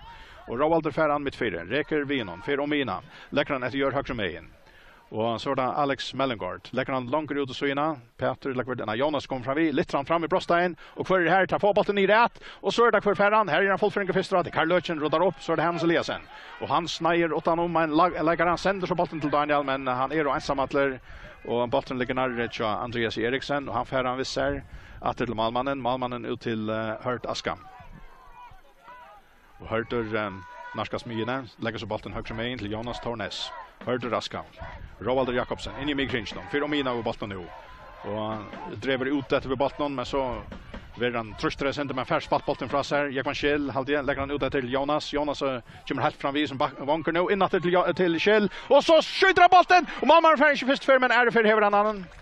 Ja, men alltså det är ju samma spår som det häver värjas. Det är mer från en ända och hin ändan och beina i spel och gåast över har så flera av här och i sätten hålla Jimmy Jordi i förra och det som det vi hoppborn så likar någon att bäge vilja gärna ha så trustine meta väl att ena stig till Mona ganska och lite. Så han på 60 i mån till 8 säsong som är Kai ligger 8 som stövnar i lötne och himin och efter lite vi första stigen och det här var hela 60 upp till ja, till ända så i åren det här men att just i hade jag över hvis vi tog så 5:e plats men det tar ju också 4:e plats också i Europa så manglar det nästa tid och det ena stiger ju fullfring för Mona och så lite tar vi där också om där skulle nå upp utav lova i landet så tar må isen efter trimstien upp 60 som så vi så där isen inte tror jag att det här isen som du ser ut så kan man så säga att det är väl på sin plats akkurat det lötning går fram men så näckan hänt ännu det vi har haft näckva finast över och just ner sätta han och det är ett kvarter efter vi då spalt i halvan timme nu sätta han lägger ett kvarter efter att spela här i Fuglafjärden framvis Jan lägger 0-0 så det UF som fer i allop där sända bollen fram av vänstra vank och till Andy Olsen och han gör sig till att få han in 4 han får helt att backlinjen han får sända han in 4 och här är Clayton som ligger fram i och han kommer tatt in till Mali och så är det Toro uppe och han häver han och så och tar sig hotnarspark alltid igen. Hotnarspark till UF. Ja. Ja, det är jag vet. Ja, det är helt att linjen är ganska vinka i inlägget kommer helt att svämma ut eller de backen kommer in att helt att vinka för tog men ja. Hotnarspark till UF och till Santos. Han sänder han väl in 4 och till 60 var ner till Hölter alltid skalla bollen ut till Karl Löchen för han bättre tar Brostein. Lägger han ut åter höger med till Santos. Går han bollen 4, Hölter åter, högt under bollen. Kommer ner till Peter han först stämmer Aldonon. Så det Karl Löchen men bollen ändrar till Rovalde. Och Rovalde på 60 den sänder han går boll framåt till Peter. Tämmer han bättre häsfer. Räcker vi bollen och all upp till 36 han räcker och lägger han så höger med in. Är Jekvan Kjell och räcker i batchen mot läggarna och här var Ungen Hans i domaren. Så det fullföljande Andy Olsen. Så får han skomp och han får frispark. Mr. Main.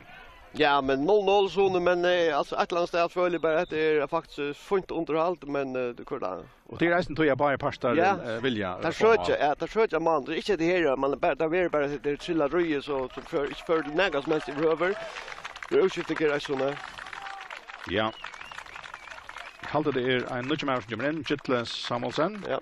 Och för på ut. Där får Hannes Agnarsson. Ja. Kanske inte så ace under det som kanske fissa det person ut Arsenal. Nej. Men så vill med det blä och men och efter en blä och med in här. Så vid det var så är han Abbasson är en gamlan på 60 år med Henning Samuelsen som alltid var vidla vinna FM ta i gamla dövon. Och så skulle jag att Okromale kom i Ankara Erastan. Gör så väl.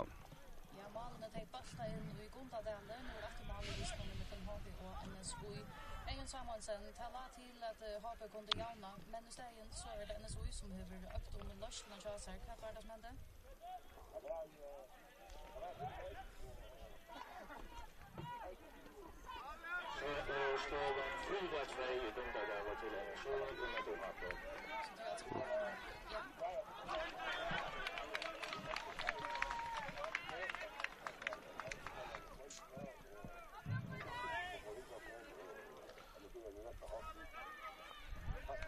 Ja, lägg mål i Hansson. Ja, 4-2 till NSOI.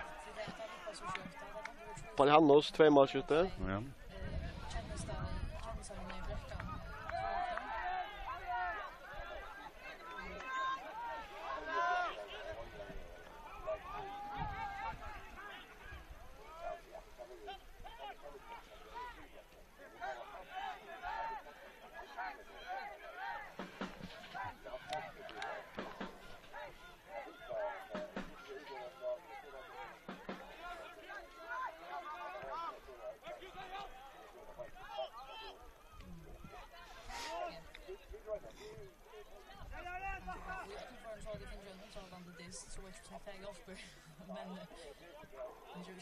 Men så är det du tack för det först Ejon Samuelsen alltså 4-2 till NSOI i Norge. Ja, det är 20 minuter efter Fuglafjärden. Framvis 0-0. Det kan Oj. Fast här till Daniel han skulle träcka till högre för sina vägnar. Han skulle inte färdig vänster till så runden då att så en haft kroppen i mitten C och måste lägga föran till högre så har han haft tempballa till då men han väljer ja, men han gör så bäst nu har han krampa att du tiger ner honom.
Och till N22 och Tofton mellan B8 och AB.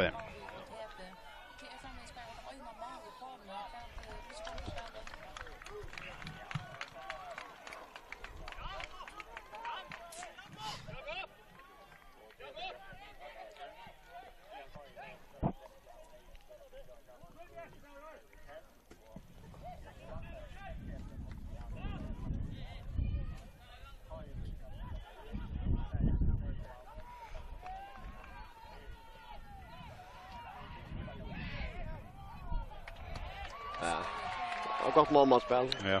Eller väl tidigt att han är under en av som tröst i här och får inte boll bant ner och mål och som badjar sig och richen för fötter och helt transikt.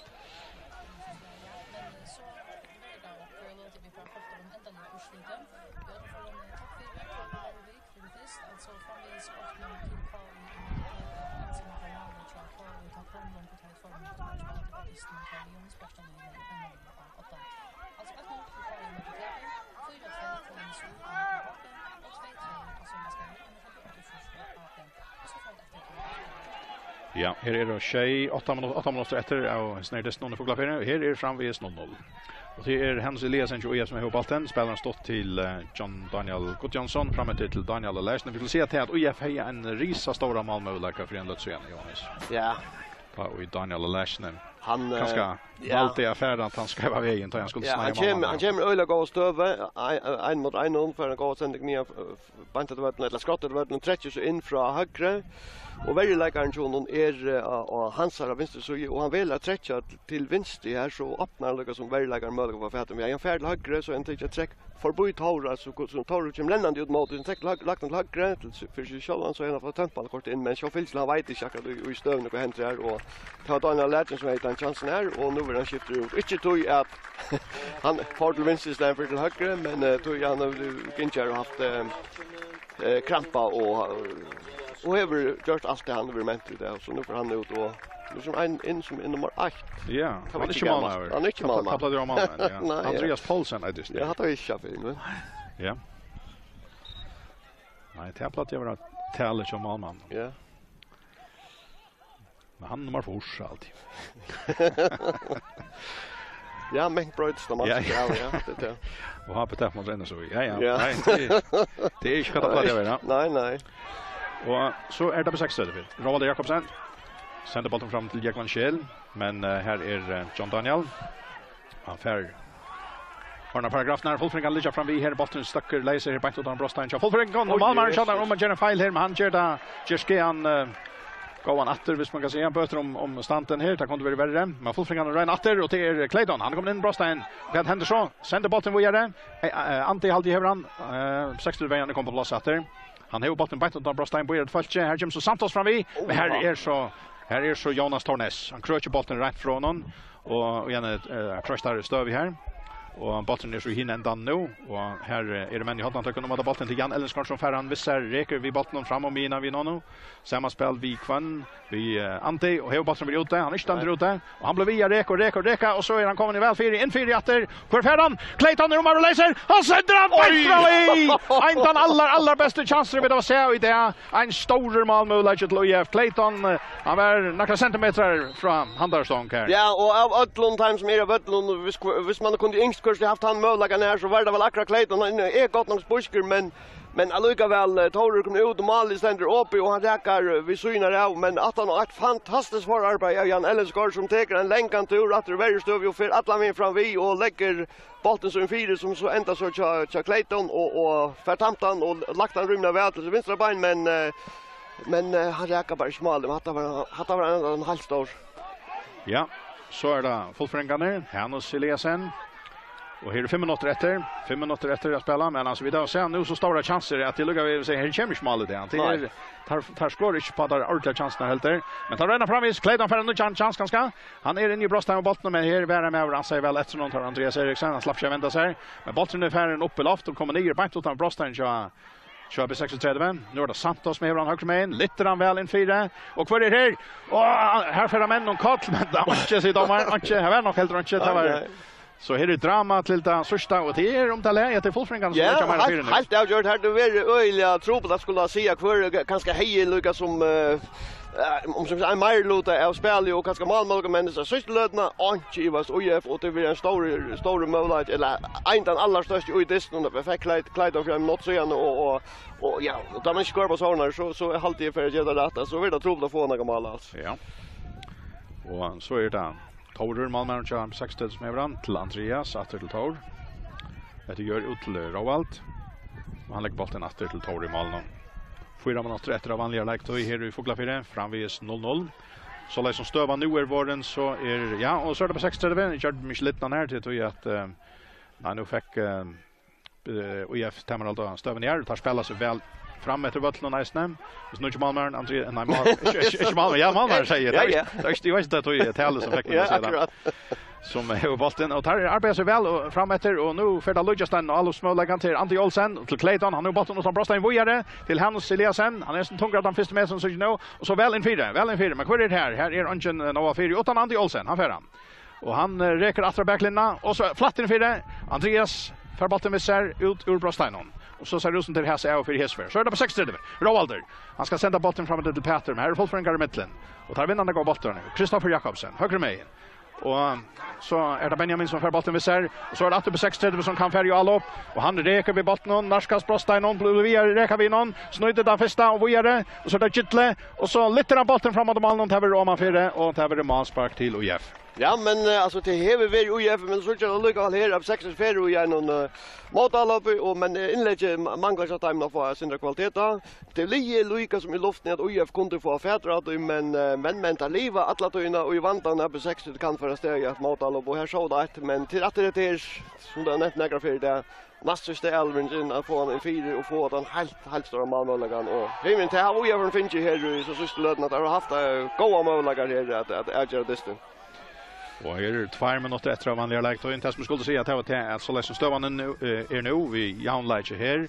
Och vi vinner och i Klaxvik så vi är ensamt Adali efter dessna idé. Om så är det inte bra det. Det kan ju det ska vara slut till. Här är bara ett mål Amoni här i Klaxvik och här är bara ett mål som ska komma.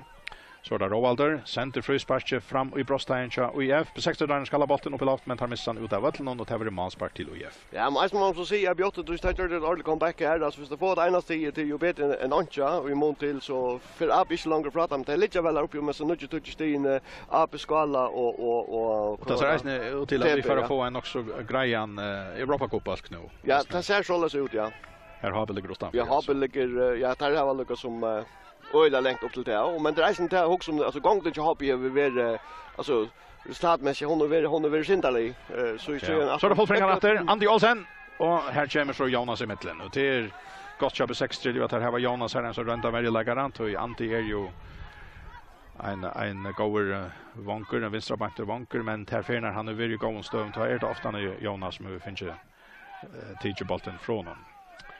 Och nu är det så i hinnon ända någon att Liker gånger Folkföreningen har så vunnit bollen nu. I fighta till att till 1 minut efter av andra lag till här på Glafyr. Men när kan vi i väl slakta trät. En 0-0. Här är inkast till B36 av Mine, Vinstre Mejen. Och där ska Benjamin Heinsen tacka. Åter till Hördaskam. Så är det Andreas Eriksen. Och efter gör ut högra Mejen till Jonas.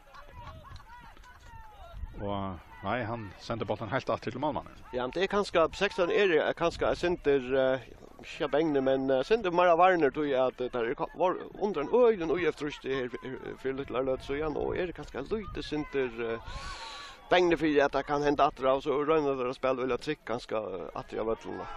Så det åter på 6:30 Rovalder pricka bollen fram till Atlan till så kör det vara men det är nästan inte och Folkföreningen rodar upp och bollen så kommer det över på 6:30 halvna och här skulle ta okej, jag glömde Chelsea här. Tog in i färden igen, det passar. 3 minuter över lagt det där skiljeland.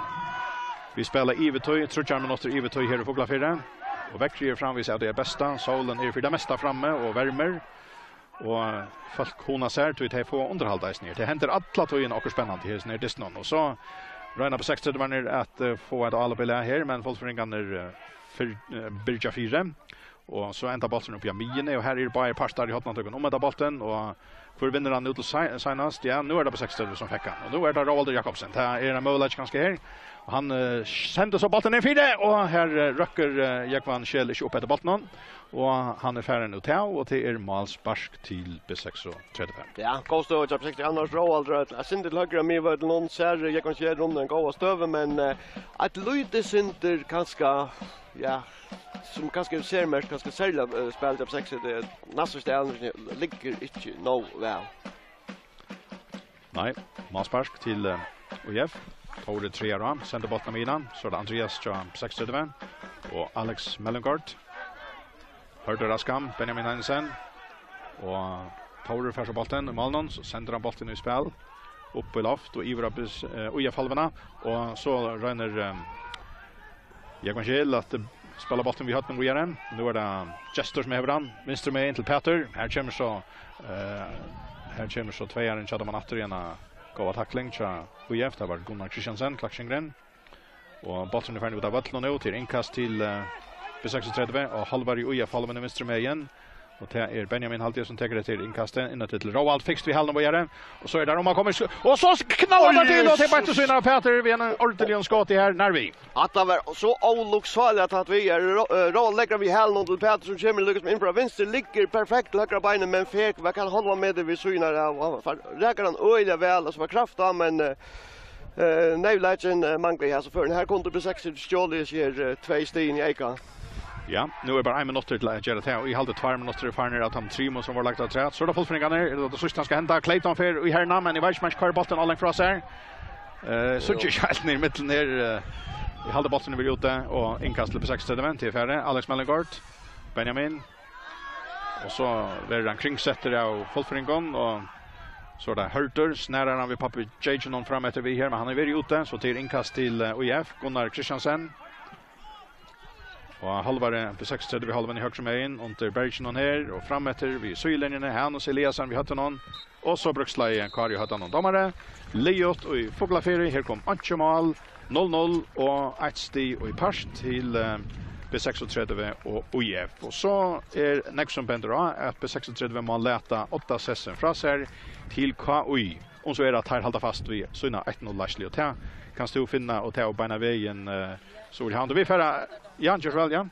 Ja, det är så det kanske är vi och att KUI vann 8-0 av TB så att så det är rätt som du säger KUI. Tack snacka Italien om skulle onkel komma ner. Ja. Och det är bara Jakob Arne onkel som 6 och så man onkel så ja. Det man vet ju om det är onkel ska tro man fast han ner alltså precis. Man går inte att onkel spelare men smarta på onkel som nej.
Så det är som en Gundadal här är malvarsla i listan med en HP och NSOI. Egen Samuelsen, kan det damage som kör Gundadal?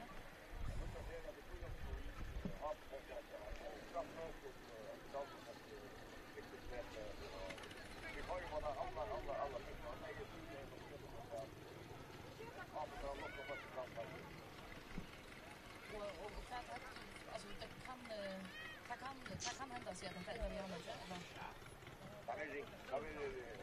är Fyra mål för Jackson hemma vet du. Ja, nej. Det är näck. Här för 4, 3 mål på 6. Nej, ja. Ja. Nej. Du skulle knacka komma här så då? Ja, alltså men Ja, vi börjar bara. ja. Ja, vi kan alltid se akkurat. Ja, jag berättar att vi inte finns några spelare här än det går så.